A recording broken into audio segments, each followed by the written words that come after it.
This is a safety video for people who may visit the World Heritage Site of Skellig, an island in the Atlantic Ocean off southwest Ireland. Visitors are attracted to Skellig by its spectacular beauty and wildlife, and the extraordinary early Christian monastery, beehive cells and other archaeological remains. The monastery sits on one of the island's two peaks, and to access it, visitors must climb steep ancient stone staircases, which present various safety challenges. There are 600 steps leading up Skellig to the monastery, and some 12,000 visitors of all ages visit the Skellig annually and negotiate these steps safely and without undue difficulty. However, if you are particularly unfit, have vertigo or are compromised medically, you may find climbing these steps difficult or beyond your capabilities. Skellig is not a place for young children unless you're completely confident of looking after them on a steep island where there are no safety rails or barriers on the ancient paths. There are no visitor facilities of any kind on the island. There is no water, food or shelter. You will be on a remote, barren rock exposed to the weather. For your journey, you need to bring enough food and drink to see you through the whole day. Sun cream is important, as even though it may be cloudy, you may still get a lot of exposure to ultraviolet light. You should ensure that you have waterproof clothing, both for the boat journey and in case it rains while you are on Skellig.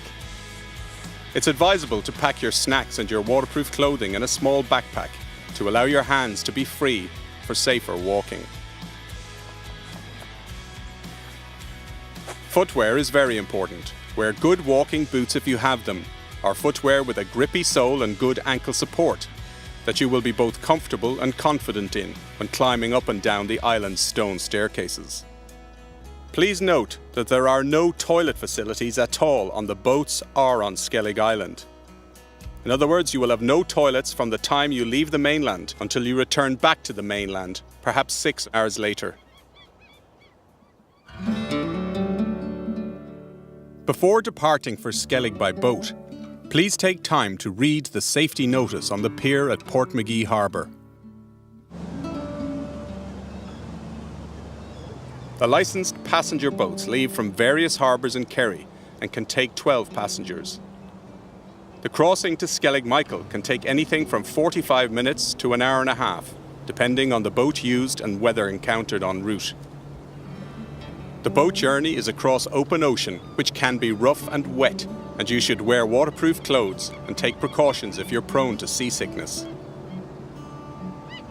The boats drop visitors off at a landing on the eastern side of the rock, and this landing can be exposed to rough seas, and landing can sometimes be difficult or impossible if the waves are too high.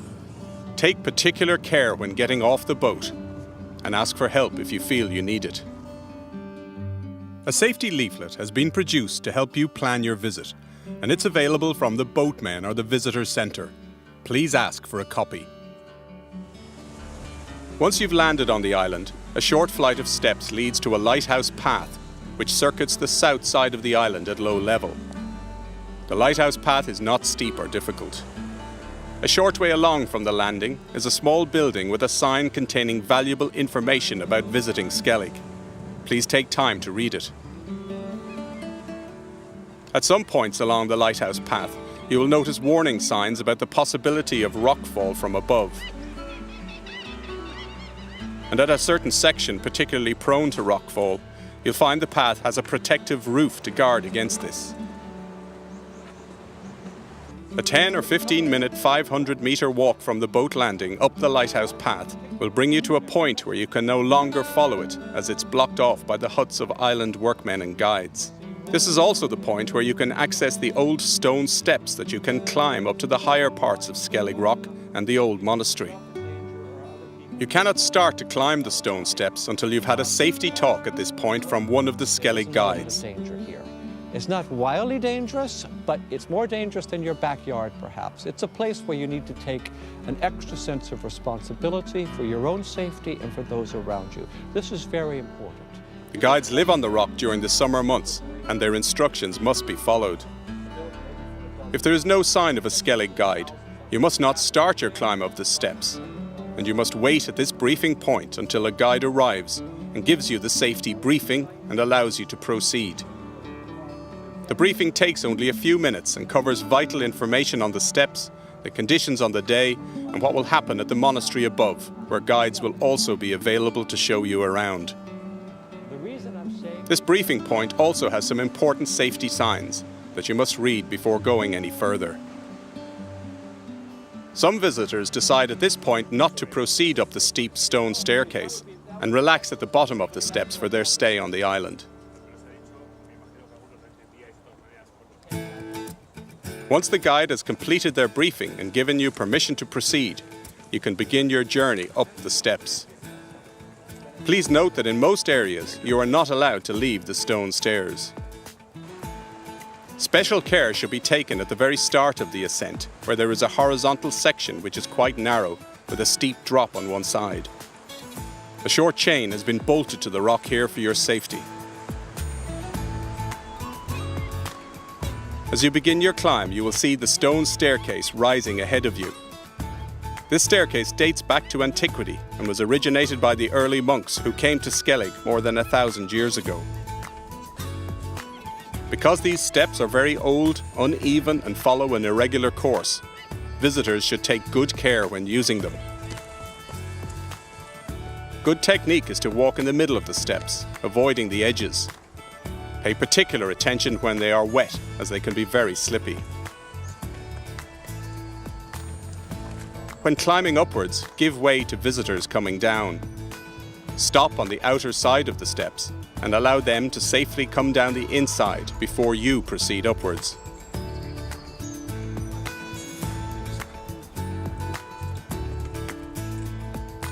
The staircase often changes direction abruptly, and visitors should watch out for and take special care on the sharp turns. A walking stick or ski pole is useful if you're experienced using one. Visitors with cameras should be very careful while on steep ground. And if taking photographs, check you have a safe stance and are not near an edge. Please don't leave the steps or disturb any rocks or vegetation. And nesting birds in particular must not be disturbed.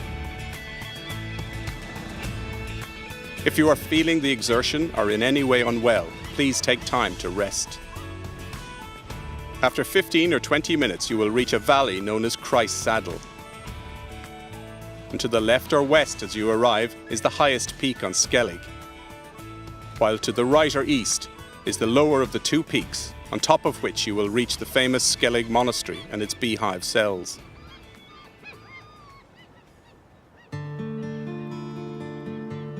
However, it's a good idea to have a rest in Christ's Saddle between the two peaks and perhaps have a snack here before you ascend the final stage up to the monastery.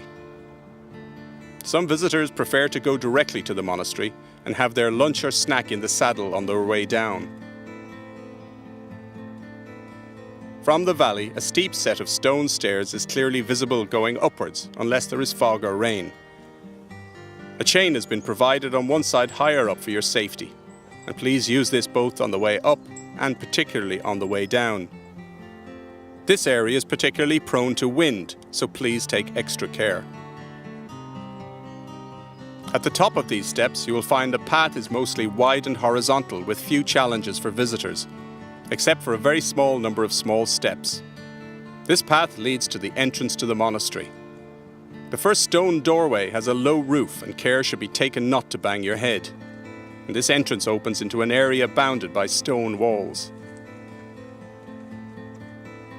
The final doorway passage into the inner monastery is also quite low, so care should be taken going through here as well.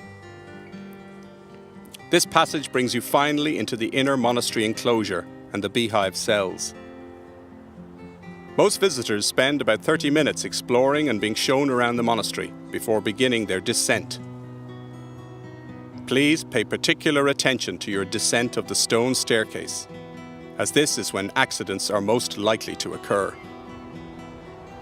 Safety is especially important on Skellig Michael, because it can take the accident and rescue services considerable time to get there in the event of an emergency. Descend slowly and carefully. If you feel at all lightheaded, sit down on the steps and take a rest. If you feel particularly unable to descend safely and that you're at risk of an accident, please sit down on the steps to one side. Seek assistance from a companion or other visitor. If you feel completely unable to move, sit and wait for a guide who will come down the steps once all visitors have left the monastery. On descent, you must also be very careful not to arrive too quickly at a turn and find yourself going straight on and off the edge. Descend slowly, as walking straight off a corner may bring you over a cliff, and fatalities have occurred on the island. After these turns, you arrive back at the narrow horizontal section which has a sharp drop on your left and the safety chain bolted on the rock on your right. After this section, you are faced with the last few turns before arriving back at the base of the steps and the lighthouse path and where you had your initial briefing. We hope you enjoy your journey to Skellig and that this film may be useful in making it a safe experience.